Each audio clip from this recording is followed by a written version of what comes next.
ये एक बहुत अहम मसला है कि हर वक़्त थकावट का एहसास रहता है, ख़ासकर सुबह के वक़्त, जिसकी वजह से आप एक एक्टिव लाइफ़ नहीं गुज़ार पाते।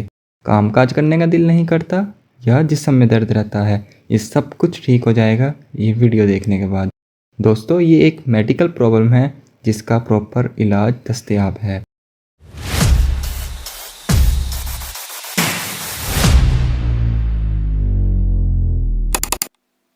अस्सलाम वालेकुम, मैं हूं मोहम्मद ज़फ़र सईद और आज मैं आपको बताऊंगा कि इस मसले का क्या हल है। आप कैसे अपनी लाइफ रूटीन में चेंजेस लाकर इस प्रॉब्लम को सॉल्व कर सकते हैं और ऐसी क्या गलतियां हैं जिनकी वजह से ये प्रॉब्लम पेश आती है। आइए शुरू करते हैं। इसका हल जानने से पहले हम ये जान लेते हैं कि इस बीमारी की बेसिक क्या है, मतलब ये किस वजह से होती है। तो नाज़रीन, अल्लाह पाक ने हमारे जिस्म में बहुत तरह के खुलियात यानी सेल्स बनाए हैं।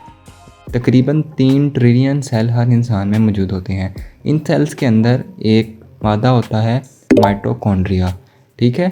ये सेल के एनर्जी हाउस के बराबर होता है। मतलब जैसे आप क्लॉक में सेल डालते हैं या रिमोट में सेल डालते हैं, इसलिए सेल के अंदर माइटोकॉन्ड्रिया होता है जो उसे एनर्जी बना कर देता है।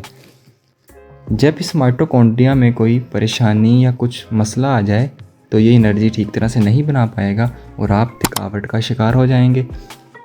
तो आइए अब देख लेते हैं कि वो कौन कौन सी चीज़ें हैं जिनकी वजह से ये माइटोकॉन्ड्रिया ठीक से काम नहीं कर पाता और हमें थकावट का एहसास होता है।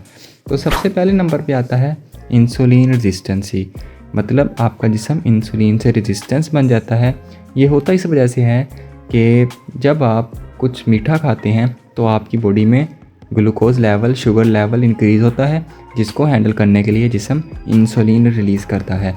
लेकिन जब आप बहुत ज़्यादा मीठा खाने लग जाएं और रेगुलरली मीठा खाने लग जाएं तो आपकी ब्लड स्ट्रीम में बहुत दफ़ा शुगर लेवल हाई जाएगा। इसके लिए बहुत दफ़ा इंसुलिन बनेगा और हमारे जो सेल्स होंगे वो इंसुलिन के आदी हो जाएंगे और जिसकी वजह से होगा ये कि वो इंसुलिन से रेजिस्टेंस हो जाएंगे। मतलब इंसुलिन निकलने से उनको कोई फ़र्क नहीं पड़ेगा और आपके ब्लड में शुगर लेवल हाई रहेगा, जिससे आपका वेट गेन हो जाएगा, वीकनेस आपको फील होगी और आपको शुगर हो जाएगी। तो ये नाज़रीन पहली वो काज है जिसकी वजह से माइटोकॉन्ड्रिया ठीक से काम नहीं कर पाता। तो इसका इलाज क्या है? इसका इलाज यही है कि आप खाना कम खाएं, दिन में 2 दफ़ा खाना खाएं, कम खाएं और ज़्यादा काम करें ताकि इंसुलिन कम बने और आपके सेल्स इंसुलिन के आदी ना हों। नंबर 2 पे आता है ईटिंग शेड्यूल। आपको अपना एक स्केड्यूल बनाना होगा ईटिंग का। आप दिन में 2 दफ़ा खाना खाएं, नाश्ता करें और नाश्ता अच्छे वाला करें और जल्दी करें। इसी तरह रात के खाने का एक मुकर्रर वक़्त रखें। मतलब आप मगरिब से पहले पहले खाना खा लें रात का, यानी सोने से 2 घंटे पहले आप खाना खा लें ताकि आपका बॉडी सोने से पहले पहले उस खाने को हज़म कर ले। इसी तरह रोज़ा रखने से हमारे बॉडी में बहुत से पॉजिटिव चेंजेस देखने को मिलते हैं। आप रोज़ा रखने की आदत बनाएं, फास्टिंग की आदत रखें।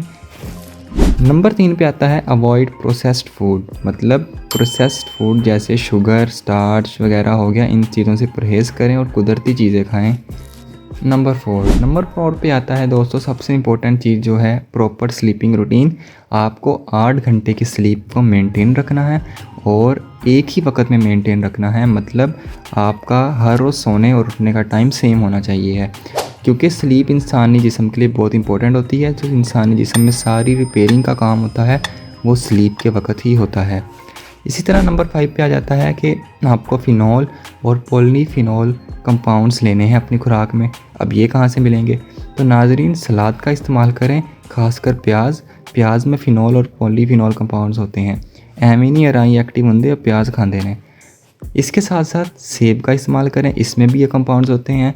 जैसा कि कहा जाता है an apple a day keeps the doctor away. तो नाज़रीन, नंबर 6 पे आता है ग्रीन टी। आप ग्रीन टी का इस्तेमाल कर सकते हैं, जिसकी वजह से आपके बॉडी में फ़ैट की कमी आएगी। जब फ़ैट की कमी होगी तो आप एक्टिव फील करेंगे और आपका काम करने को दिल करेगा। नंबर 7 पे आता है एक्सरसाइज।